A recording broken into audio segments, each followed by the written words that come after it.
Here comes Saturday night, the history, the tradition, the spectacle, the excitement, the passion, the drama, the fight.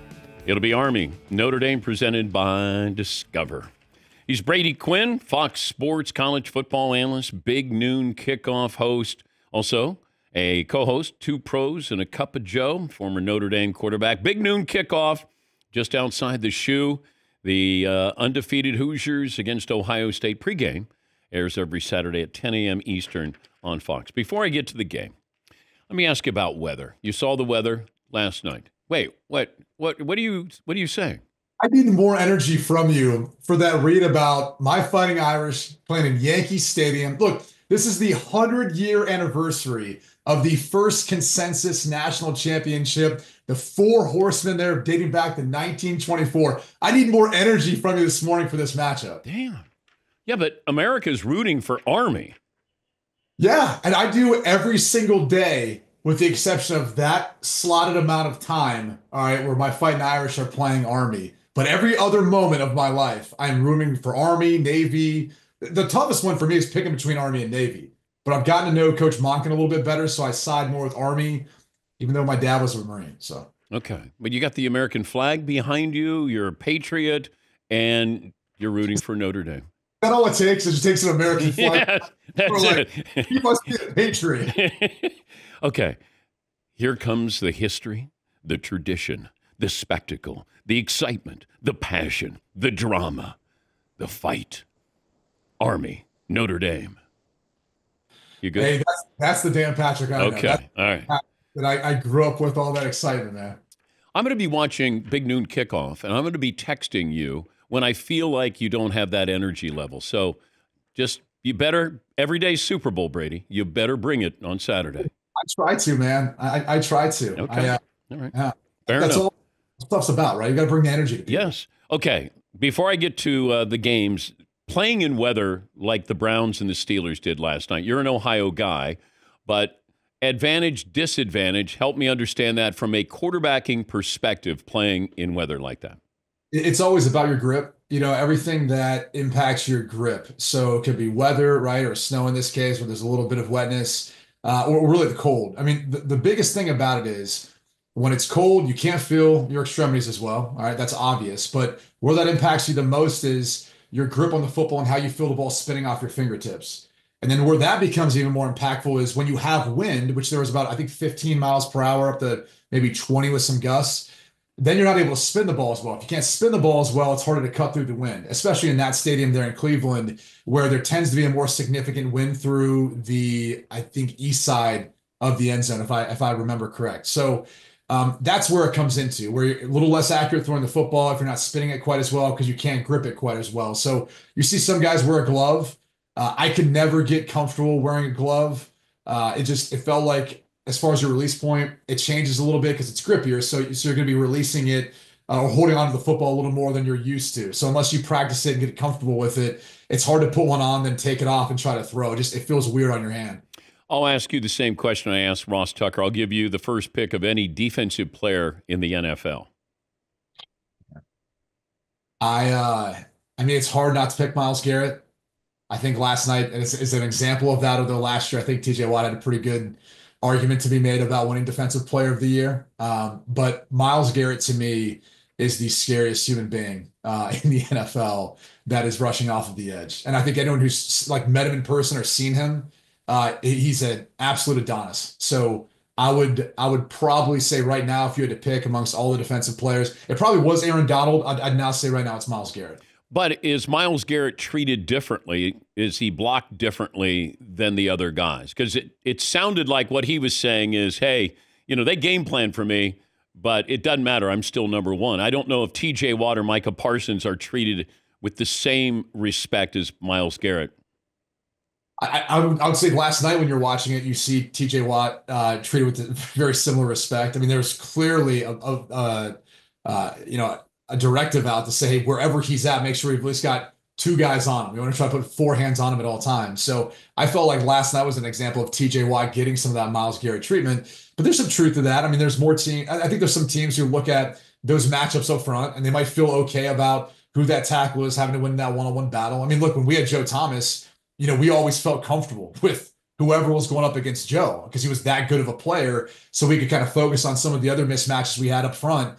But it's very rare you have a guy like Joe Thomas who's protecting your left side, or your blind side. So it all depends. I honestly think when I watch film of both those guys, I think it's pretty equal as far as the amount of attention that TJ Watt and Myles Garrett gets. The difference for a guy like Micah Parsons is when you can move them around, it makes that job so much more difficult. So inherently, they're not going to get the same treatment because you're not going to play Myles Garrett off the ball. Like, at least if you do, it's the dumbest thing in the world a defensive coordinator could do. I think every single time I see a defensive coordinator drop like a TJ Watt or a Myles Garrett or whoever you're talking about off of the edge into coverage, I'm like, thank God. Like, yeah, one of the best edge rushers trying to be in pass coverage. Like, yeah, of course. Like, give our offensive line, give us a little bit of a break up front. Thank you for that.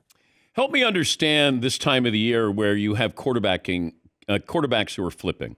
So you just had Bryce Underwood, a Michigan kid, was going to LSU. Now he's going back to Michigan. You have the situation with USC with Julian Lewis. They lose him to Colorado. Does this just come down to money now? Pretty much. I mean, if we're being honest with ourselves, which, by the way, I'm not sure it ever really was different. We can be open about it now. It's just above board now. It's above board, right? It's patriotic. It's America. It's America. That's right. Capitalism. No, I think that's part of what it is now. I mean, or the majority of what it is. I also think there is something to do with kind of the trends of where those teams are this season. I mean, you look at Colorado, clearly they're ascending. They're the favorites are in the Big 12. If they, win out, they're going to win the Big 12. They're going to be in the playoff. As opposed to Southern Cal, where that's not the case. And it feels like they don't know where that program's at right now. It's like if the buyout wasn't as big for Lincoln Riley, would he still be the head coach? Probably not, based on the performance of what we've seen so far. So I think that plays a factor too into it. Whereas you look at Shedeur Sanders, who's going to be moving on to the NFL, for a young man like Juju Lewis, he's like, dude, I'm going in day one and starting. And I know Coach Prime's going to bring guys in to surround me with talent. He did that with Shedeur. He's going to do that with Juju Lewis. For Bryce Underwood, it's probably more about opportunity. This is a team that just won the national championship a year ago. And somehow, some way, over that long list of quarterbacks they have on the roster, they don't have a guy who can play at the level that J.J. McCarthy did. And if you're not playing at that high of a level like J.J. McCarthy did, you're not competing for a national championship. So it's easier to then pitch that to a guy who can come in and be your savior. And you look at the excitement from the Michigan fan base. So yes, it's money, but there's also those factors too that I think play a part in, the opportunity to play, and also right away probably even get paid more. Because once he goes there and once he shows what he's capable of, Bryce Underwood's going to be making even more money. I'm trying to understand this Deion Sanders. Maybe he could be a package deal with Shedeur Sanders. Well, what you're saying is you have to have a team get Shedeur Sanders and then fire their coach. If you're like it doesn't make any. Shedeur Sanders is going to be a high draft pick. How are you getting, unless it's the Raiders or the Giants? I don't know if the Giants would ever do something like that. Or hey, he could coach the Cowboy. I'm trying to figure this out of, is there a scenario where Deion would coach his son in the NFL? I don't know. I mean, the Raiders are the ones that make the most logistical sense from that standpoint, because you really would have to hire Deion first and then draft Shedeur because the timing of all of it. But you first have to be in a position. Yeah. So that's where it gets complicated and tricky. And unless you're a team that's at the top of the draft board, it's going to be really hard to pull that all off. So Las Vegas would be the only team that I think could make some sense in that regard. And look, I mean, I think Coach Prime has been pretty open about where he's at and wanting to stay in Colorado and build this thing. And I know there's a portion of it where you have to say that too, because this is that time of year where you're recruiting and you're trying to build up this team and you don't know what the future holds. So you have to say all those things until you're presented with a different opportunity. Because I think the most fascinating thing about, Coach Prime and moving forward is the question of, well, it's worked so far where he's coached his sons moving all the way up. And so it'd be incredible to think that if you did have the opportunity, I mean, no one would blame Coach Prime, I think, if he did have the opportunity to take that opportunity to go coach his son in the NFL. It'd be the craziest thing we've ever seen. And I think if you look at his track record, he's always been able to kind of build up these programs from his time coaching in high school to, smaller college football now to a Power Four program. So I think you got to give him the benefit of the doubt because of his track record, but also just the unique story that is. I mean, we've been applauding for the Lakers and LeBron James and Bronny and that whole situation. This is like taking that up a notch too, to one of the more iconic brands if it was the Raiders in this scenario. He's Brady Quinn. Big noon kickoff crew will be set up just outside the shoe in Columbus. It'll be Indiana-Ohio State pregame. Airs every Saturday at 10 a.m. Eastern on Fox. When can we be in there for a game? Like, when can we see and bring in person, bring the boys? We're a big deal. We're a big deal. We have the Black Keys playing this week. I mean, we've got a lot of stuff going on. I think you'd enjoy it. Are they Ohio guys? They are Ohio guys. Are they like Bowling Green or something? I don't know where they're from. For some reason, like Toledo or Akron. Yeah. Yeah. Do you like calling people Ohio guys? I feel like there's a lot of that going on, you know? I'm an Ohio guy, but I don't go, yeah, you're an Ohio guy. I mean, I'm from Cincinnati, so it's a little higher end than the other places in Ohio. Like, just so it didn't get the nickname the Nasty Natty for any specific reason. It's just okay. Hello, me. There you go. Yeah. Where was I? Okay, how does Indiana win this game? So these matchups to me are all about game flow, and I think when I've been in Columbus at the shoe for a game where teams have gone in and won, it's happened in a couple of different ways. When we saw Oregon do it a few years back, it was really about kind of getting on top, staying on top. Like, they immediately almost took the crowd out of the game. And that place can be one of the loudest venues. It probably doesn't get credit for how loud it is. But that's one of the ways, is like going in right away, not being like overcome with emotion or not, reading into the crowd, having a bunch of pre-snap penalties, executing, going right down the field, marching down the field and scoring. And that shuts a lot of people up. That's one way. I think you have to win the trenches. I mean, if you look at the Achilles heel of Ohio State, it's their offensive line. If you look at the way Michigan's beat them the past 3 years, it's been the O-line, D-line, and that winning that physicality, that matchup. It seems like that's always a question about a Ryan Day football team. Now, look, I think this team is as physical and as good up front on defense as they've been.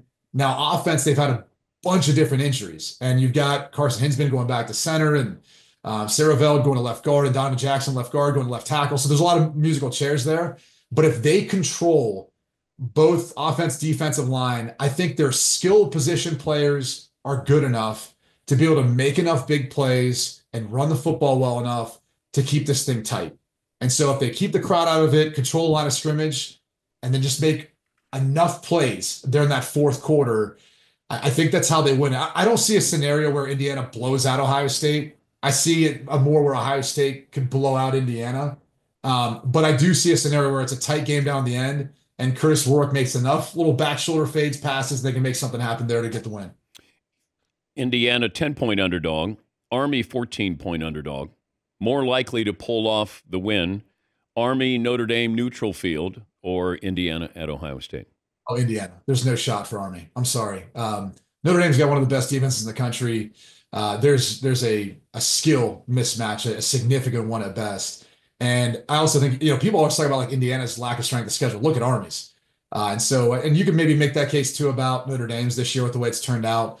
But they've responded since the loss to Northern Illinois, and they've continued to put a beat down on teams. So I don't think this thing will even be close. And I think the prep too of playing the Naval Academy early helps a little bit too with seeing a lot of similar schemes, being disciplined with your eyes, disciplined defense. So I think it's going to be a home run, if you will, in Yankee Stadium for the Fighting Irish. Oh, I see what you did. Yeah, a little baseball terminology there. You get a buzz cut if Army wins this game. Oh, no. All right. I will bet that. I feel so confident about it. Oh, wow. Wow. And you got good moss. I don't know. You're going to, wow. Thank you. That breaks some hearts, if you got your hair cut there. Hey, if it has to happen, it has to happen. Yeah. I'm willing to bet this for my Fighting Irish. That's how confident I am in the board. Great to talk to you, and have fun. Are people... Like, did they get over? How long did it take them to get over the fact that you didn't play at Ohio State, but you're from Columbus? I almost went to Michigan. And my God. Yeah, that's usually the toughest thing. thing. Yeah, you told me the Bo Schembechler recruiting story. Well, I had a guy on a flight recently, like they were having an issue with like one of my bags, and there was a whole thing. The guy goes, "Well, it's because you didn't play at Ohio State." And then I kind of turned around, I looked at him, and I go, "Yeah, I almost went to Michigan." And then he kind of looked at me, but didn't say anything. I go, "Yeah, how have the last 3 years been, pal?" Like that's the thing about it is, Wow. yeah, the truth of the matter is, it was a great place. I loved Ohio State. It just wasn't the right fit for me. Had that been, nowadays, who knows if my decision would have been any different. But the reality is, you do get that a lot. But I'm also like, yeah, people don't understand. I was like that close to going to Michigan too. Well, also back then was Ohio State a passing team? I mean, No, they become wide receiver you, but like nowadays or the last few years, you're like, hell yes. These weapons? and that was one of the biggest reasons why when I looked at what at that time I was obviously a huge, I was a big Tom Brady fan. And he had come from Michigan, and that was kind of their pitch, more of a pro style offense. Notre Dame at the time had a West Coast offense from Denny Green's system with Ty Willingham as the head coach. So that was all very appealing to me. Whereas when I watched Ohio State win the national championship that year, I think Craig Krenzel threw the football like 15, 16 times. So it was kind of hard watching in that biggest moment to think, well, if I'm the guy, I'm probably going to be handing it off more often than not, which it played a little bit of a factor too. Say it with excitement. Brady Quinn and the Big Noon Kickoff crew just outside the shoe in Columbus. It's Indiana-Ohio State. Pre-game show every Saturday, 10 a.m. Eastern on Fun. Oh, God. I'm exhausted. Yeah. Have fun. I will. Play nice. Brady Quinn. All right, we'll take a break. Phone calls coming up after this.